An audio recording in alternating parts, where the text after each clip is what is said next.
गीता से ज़्यादा तुम गीता की बात करते हो, गीता कहती है, सच पूछा जाए तो जो आज के ब्राह्मण हैं, जो हमारे शास्त्रों में लिखा गया, उसमें लिखा है कि राक्षसा कलिमाश्रित्य जायन्ते ब्रह्मयोनिषु।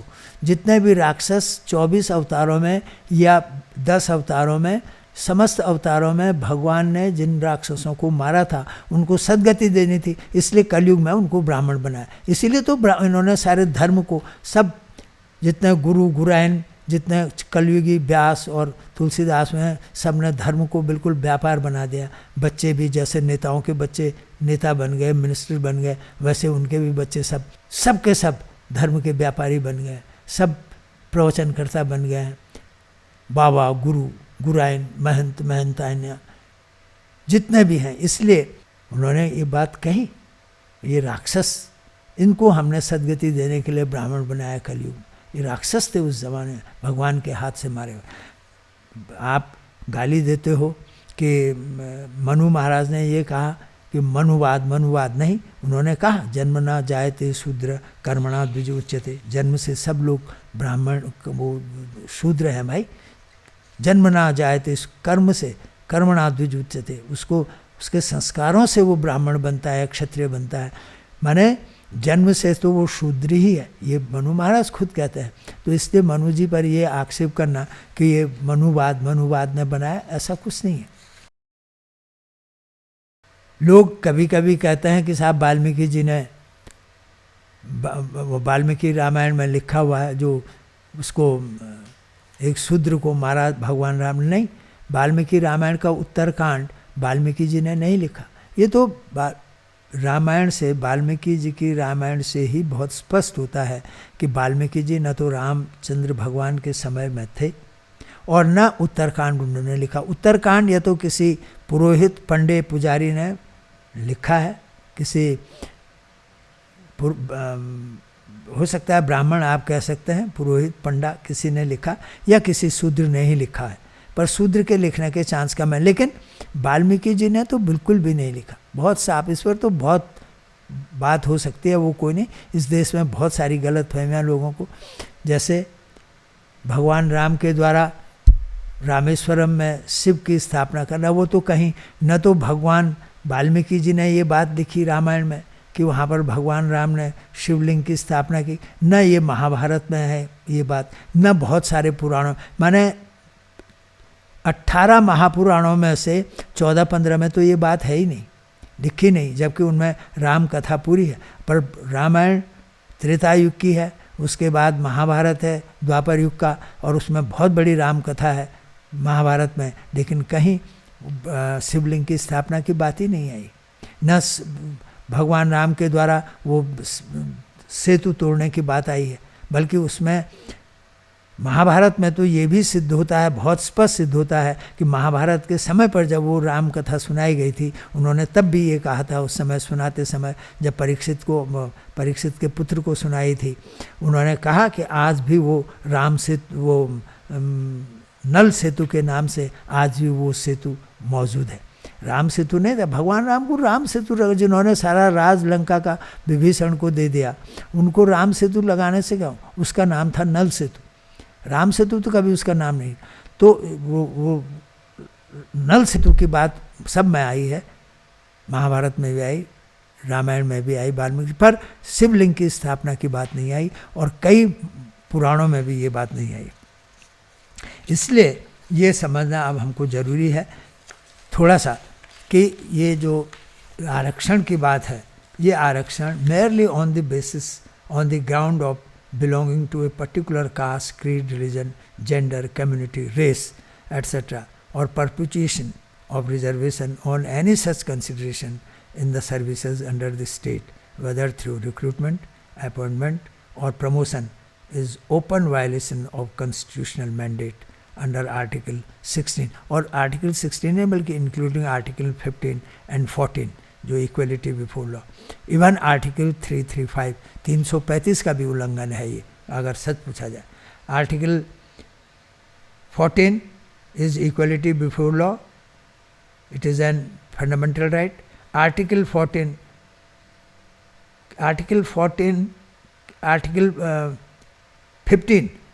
15 says the state shall not discriminate against any citizen on grounds only of religion, race, caste, sex and place of birth or any, माने only on the basis of, this is article 15, only on the basis of caste, religion there shall be no.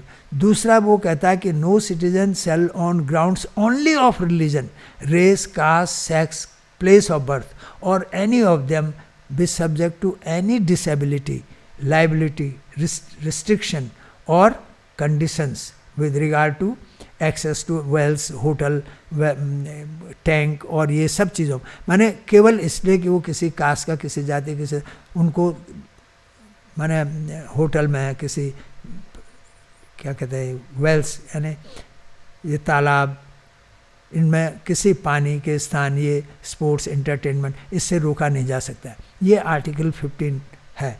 Article 15(3) भी उसमें लिखा हुआ है article 15(3) में कि जो वो चीज़ें जिसमें सरकार का पैसा नहीं लगा हुआ उन स्थानों पर किसी को रोका नहीं जाएगा। जहाँ सरकार का पैसा लगा हुआ, अगर सरकार का पैसा नहीं लगा हुआ तो वहाँ आप रोक सकते हैं प्राइवेट जगह, लेकिन जहाँ सरकार का पैसा लगा हुआ है वहाँ आप उनको रोक नहीं सकते हैं, चाहे वो, पर उसमें कहीं मंदिर नहीं इंक्लूड है। मंदिर नहीं, उन्होंने केवल इंटरटेनमेंट के स्थान, स्पोर्ट्स के स्थान जैसे होटल, वेल्स, तालाब, पीने का पानी, इसकी बात की है। धर्म को बिल्कुल अलग रखा है, वो अपना अपना बिलीफ, अपने अपने फेथ का से संबंध है उसका। Only clause 4 of article 16, as I said earlier also, मैं बार बार कह रहा हूँ, only clause 4 makes an exception for backward class, not for any backward caste. ये ध्यान देने की बात है, बैकवर्ड कास्ट की बात नहीं करते हैं, only backward class of citizens which is not adequately represented in the services, only for them the state can make law for reservation. So according to constitution, only that is a backward class which is not adequately represented in the services under the state. Caste, gender, religion, race etc. consideration, ये जितने भी हैं ये सब इनमें adversary relationship है हमारे संविधान। 36 का आंकड़ा है। It is now very important to note that intention of founding fathers by not incorporating reservation under part 4, that is directive principles के अंतर्गत नहीं रिजर्वेशन को रखा, नीति निर्देशक सिद्धांतों को, तो that establishes beyond doubt that it was never intended to be made perpetual. इसको परमानेंट करने का कोई उनका उद्देश्य नहीं था। ओनली आर्टिकल 46 जैसे मैंने अभी बताया, उसी में केवल एक प्रोविज़न लिखा हुआ है कि schedule caste, schedule tribe only, बाकी और नहीं, और पिछड़े लोगों के लिए जो इकोनॉमिकली सोशली पिछड़े, उनके लिए कुछ ऐसा काम किया जाए जो एलिवेटिंग और एमिलियोरेटिंग हो, कुछ उनकी मदद टाइप, ताकि वो आगे बढ़ सकें। वो प्रोविज़न की बात की है, रिजर्वेशन की नहीं। Clause 4A 4B of article 16 जिसमें रिजर्वेशन प्रमोशन में SC ST को है और कैरिंग फॉरवर्ड ऑफ पोस्ट है, अनफिल्ड वैकेंसीज की जो बात कही गई है, clause 4A 4B of article 16, ये सन 1995 में और 2000 में ये संविधान में जोड़े गए, संविधान में संशोधन करके। लेकिन मुझे ये लगता है, और उसकी भाषा वही है जो कि मूल संविधान के क्लॉज 4 की है, जो आर्टिकल 16(4) में जो भाषा है कि if in the opinion of the state they are not adequately represented in the services under the state, exactly वही भाषा 1995 और 2000 में प्रमोशन और carrying forward of the vacancies of schedule caste, उसमें भी वही भाषा का प्रयोग किया गया, if they are not adequately represented in the services under the state. इसलिए ये दो चीज़ें बहुत स्पष्ट हैं। एक तो only on the basis of caste, religion, gender reservation नहीं होगा, और उन्हीं लोगों को उन्हीं लोगों को रिजर्वेशन होगा, those who are not adequately represented in the services under the state, in the opinion of the state they are not adequately represented in the services. और यही सबसे मूल बात, सबसे जबरदस्त बात और ध्यान देने योग्य बात है. State has no power of reservation or discrimination merely on the basis of caste, sex, gender, creed, community, religion. State किसी में कोई भेद नहीं कर सकती है. ये क्लियर है आर्टिकल 15, 16 और 14 से. Constitution clearly emphasizes that only on the ground of caste, creed there shall be no. It is only if it is also accompanied by economic backwardness or of a class of citizens, and second is that it is not adequately represented in the services under the state. Article 16(1) बहुत साफ, जो article 61 equality माने equality of opportunity की जो बात करता है, article 16(1) बहुत क्लियर. क्या? There shall be equality of opportunity for all citizens in matters relating to employment or appointment to any office under the state. बहुत कोई भेद नहीं होगा. No citizen shall on grounds only of religion, race, caste, sex, descent, place of birth, residence or any of them be ineligible for or discriminated against in respect of any employment or office under the state. Nothing in this article, बस यही जो clause 4 है इस article 16 की, उसकी clause 4 कि nothing in this article shall prevent the state from making any provision for the reservation of appointments or posts in favor of any backward class of citizens which in the opinion of the state is not adequately represented in the services under the state. माने वही class backward class माना जाएगा जो कि सरकारी नौकरियों में adequately represented नहीं है. Article 14 clause 4 obligates the state to first form its legal opinion, constitutional opinion about the adequacy, that is reservation in favor of any backward class of citizens which in the opinion of the state is not adequately represented in the service.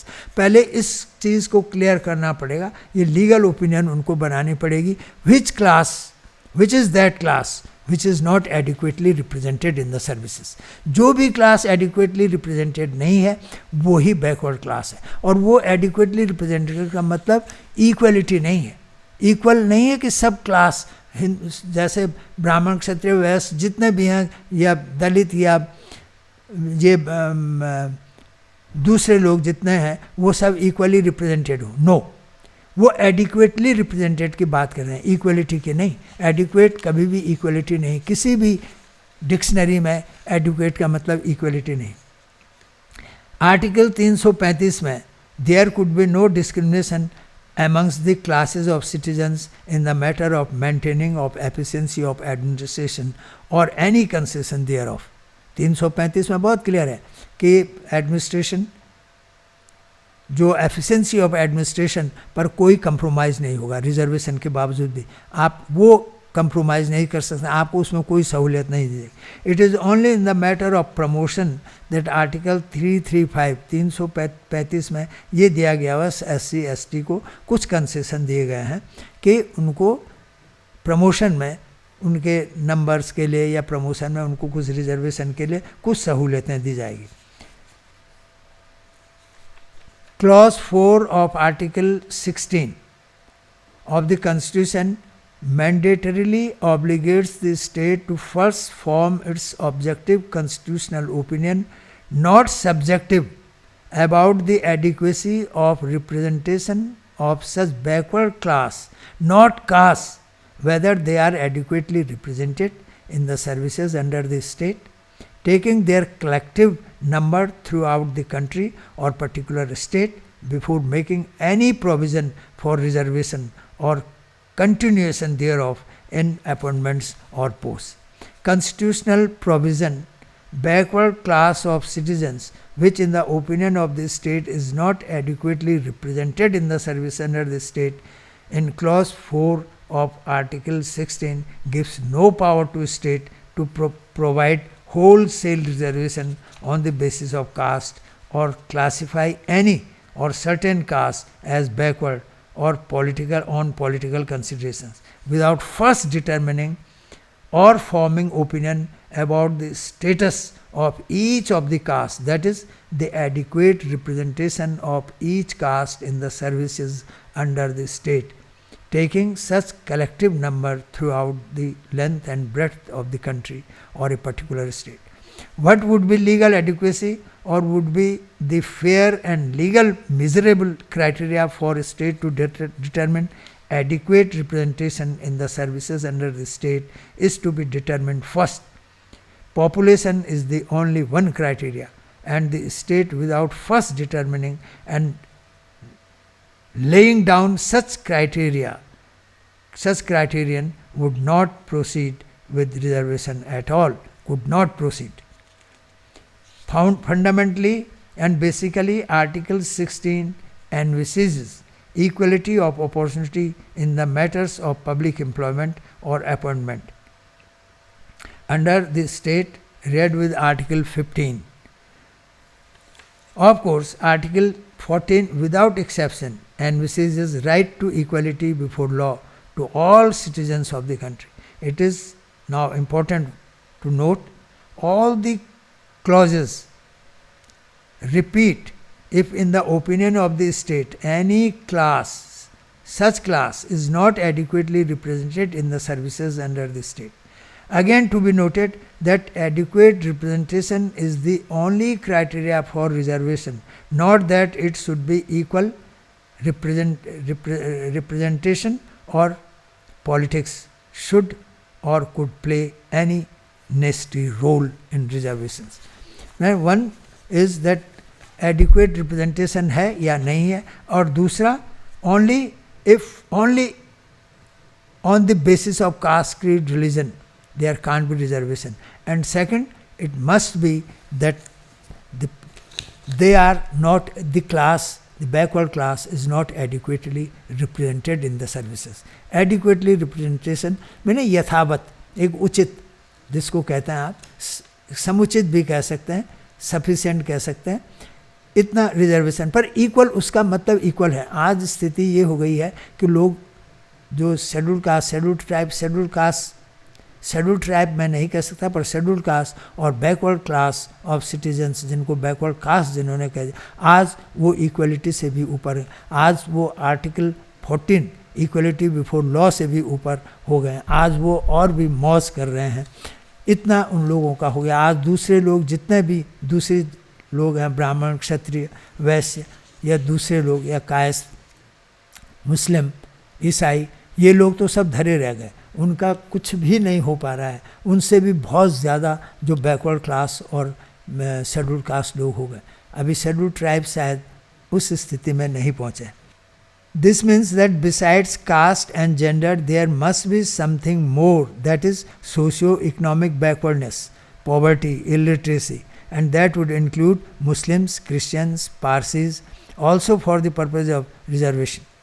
Neither the founding fathers nor the constitution obviously envisages only caste, sex, that is gender, religion, community based reservation, including for backward class of citizens. The ambit of that definition may include, for example, backward women, people of hills, tribals, people of backward areas such as northeast, or Muslims, women, or scheduled castes, tribes, economically backward or suppressed classes, beside the classes determined and ascertained by cogent and reliable evidence, not on political considerations or subjective consideration, as that would kill the very spirit, aim and objective of the Constitution adopted, enacted and given to themselves by the people of India. Caste, community, gender, creed, religion, etc. discriminations have adversely relationship with overall philosophy of the Constitution of India. The moment such class is adequately represented in the services under the state, ये चीज़ हमको समझना है, बहुत गंभीरता से समझना है कि the moment any such class of people backward class at any time, if once they are adequately represented in the services under the state, the reservation will cease, their reservation will cease and come to an end rather automatically. Once they adequate representation जैसे ही backward class of citizens का होता है, आज तो backward caste हो गई या scheduled caste है, बस जैसे ही उनका एडिक्वेट रिप्रेजेंटेशन होता है, the reservation will automatically come to end. आज ये एक पॉलिटिकल, एक वोट पॉलिटिक्स का एक धंधा बन गया है, जो चाहे जिस तरह से चाहे रोज़ तमाशबीन हो गया है, तमाशा बन गया देश में रिजर्वेशन के लिए। लेकिन जिस उनकी पॉपुलेशन को देखते हुए, पॉपुलेशन देखने के बाद अगर एडिक्वेट रिप्रेजेंटेशन हो गया, एडिक्वेट माने इक्वल नहीं, पर एडिक्वेट रिप्रेजेंटेशन हो गया तो अपने आप रिजर्वेशन ख़त्म हो जाएगा। संविधान का मतलब यही है, तुरंत स्वतः अपने आप, कोई कानून बनाने की भी ज़रूरत नहीं, कुछ कहने की भी ज़रूरत नहीं। ये है उसका मतलब। द डिक्शनरी इंक्लूडिंग, चाहे मैरियम डिक्शनरी हो, वेबस्टर हो, ऑक्सफोर्ड हो, वर्ड एडिक्वेट का मतलब है सफिशेंट, स्पेसिफिक रिक्वायरमेंट, माने barely sufficient, reasonably sufficient, lawfully sufficient और sufficient for the purpose, acceptable, requisite, possible, tolerable. ये मतलब है उसका एडिक्वेट का मतलब। एडिक्वेट का मतलब इक्वल नहीं है। और आज बहुत सारे शेड्यूल्ड कास्ट, बहुत सारे backward class of citizens, they have cross the adequate representation, they are more than adequate representation, they have even crossed the equality limits of services under the state। और दूसरे लोग केवल मजबूर से बने हुए हैं, मजबूर हैं, कुछ कह नहीं पा रहे हैं। क्यों नहीं कह पा रहे हैं, बात समझ में आए। कम से कम मुस्लिम लोगों को तो, ईसाई लोगों को कहना चाहिए ये बात, लड़ना चाहिए इस बात के लिए कि जातिवाद के आधार पर, जेंडर और धर्म के आधार पर रिजर्वेशन नहीं हो सकता। इसलिए हमारा भी उतना ही अधिकार है, क्योंकि हम लोग भी we also come within the backward class of citizens, और हम लोग not adequately represented in the services under the state. अगर ऐसा नहीं करेंगे तो उन लोगों को आगे भी हमेशा अब इस दुखी ही रहना पड़ेगा। हमेशा केवल एक आंदोलन, ये भी कुछ नहीं, उनको कभी नौकरी मिल ही नहीं सकती, पर पढ़ना उनको पड़ेगा, ग्रेजुएट होना पड़ेगा, और ग्रेजुएट होना पड़ेगा उनको। सर्विस, सरकारी नौकरी के लिए जो निर्धारित की गई है शिक्षा, उतनी शिक्षा होनी चाहिए। उसके बाद वो रिजर्वेशन की बात कर सकते हैं कि उनको because of backwardness they are not adequately represented, therefore they have also right to be to have the reservation on that basis, and they are entitled for reservation in the services under, because they will be deemed to be backward class of citizens, not backward caste but class of citizens. The foundation of Indian democratic constitution continues to be absolute equality of opportunity for all citizens in the matter of employment or appointment or promotion to any office under the state without any discrimination on the ground only of religion, race, caste, sex, etc. Neither the founding fathers nor the constitution even impliedly intends to continue and perpetuate reservation in public appointments or service under the state indefinitely, which would mean continuing with the same society that founding fathers and the constitution avowedly aimed at abolishing and establishing an egalitarian, classless, a casteless welfare society. Had that been the intention, the subject of reservation would have been covered and found place in part 4, माने directive principles of state policy में होता reservation, पर वो है नहीं। इसका मतलब ये है कि the people,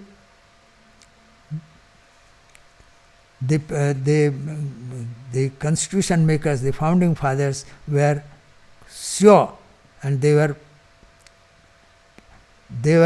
of opinion that the reservation cannot be perennial for any class or any caste of citizens or any gender of citizens.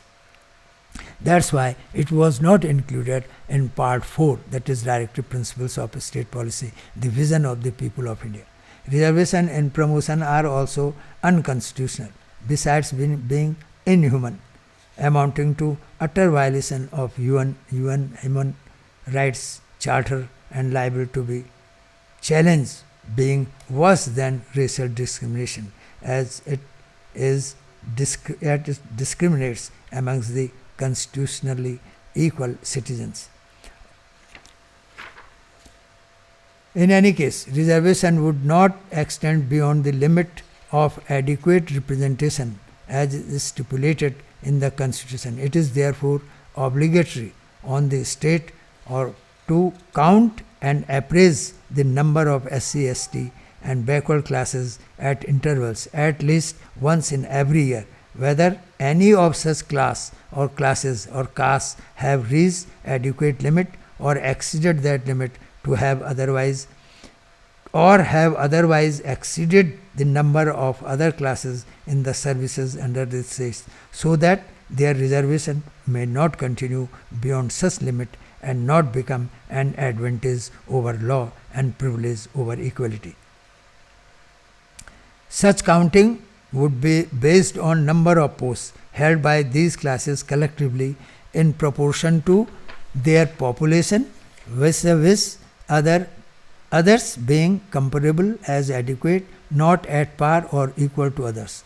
Article 16, thus read in consonance and combination with Article 14 and 15, clearly visualizes a society where there would be complete equality and no legal and constitutional discrimination. Otherwise, the right to equality before law guaranteed under Article 14 being the right of all rights, the soul of the Constitution and heart of democracy, would be reduced to nullity. Under constitutional scheme, clauses 4 and 4A of Article 16 are only the exceptions and would neither be generalized nor made a general rule in perpetuity, as constitutionally exceptions have a specific purpose. Therefore, their ambit, purpose and meaning could not extend beyond that intended purpose, thus making exception a general rule, and general rule exception would amount to not only contravention but in effect sabotaging the Constitution. Article 16 ensures and assures equality of opportunity for all citizens of India. Therefore, perpetual reservation only on the ground of sex, caste, creed, community, race, religion and birth are sweeping, arbitrary, unconstitutional and blatant breach of constitutional mandate that people adopted, enacted and gave to themselves. The vision, philosophy of Constitution and the drafters of Constitution was not and is not to perpetuate reservations, but make it only an elevating provision for a period. Parliament of India has also made her intentions very clear that reservations were only elevating and ameliorating, neither for perpetuity nor as a matter of right, and would be therefore discontinued the moment any class reaches the limit of adequacy. Now, fortunately, all castes and classes have reached that level and they are only enjoying a political privilege over equality. The reservation movements of Rajasthan, Gujarat, Haryana, Western UP are the examples that continuing agitations in the country are not only damaging the general psyche but also the social fabric and long established amity of harmonious, cohesive and collective culture. It is shattering the cultural unity of the people, but ill will and caste prejudices, stripes and revenges, and has become an excuse for unending social tensions. चंद ठग अपराधी उभ्रष्ट देश पर काबिज न हो, एकजुट होकर हमें अब इनसे निपटना चाहिए. वह मुसलमानों की बस्ती, हिंदुओं की यह गली, भाइयों के बीच का यह फ़र्क मिटना चाहिए। इस कदर जालिम हुआ है ये सरकारी सियासी निज़ाम, चाहे जो अंजाम हो ये सब बदलना चाहिए। किस तरह हम आदमी सब आदमी बनकर रहें, बहुत उलझाया ये मसला, अब सुलझना चाहिए। देश दुश्मनों ने जो पहले जहर फूट का था डाला, भूले नहीं हैं हम जब टूटी थी लाखों प्यालों की माला। सीख सबक उस कटु अनुभव से हम मिलकर लें सौगंध सभी, कभी न बटेंगे भारतवासी, फिर न बटेगी भारत माता। गुरुद्वारा गिरिजा कहो मंदिर मस्जिद एक, काली भूरी गाय भले दूध का रंग सफ़ेद, अलग अलग दिखते हुए सदा रहते संग, कभी जुदा होते नहीं इंद्रधनुष के रंग। धन्यवाद, नमस्कार, जय भारत।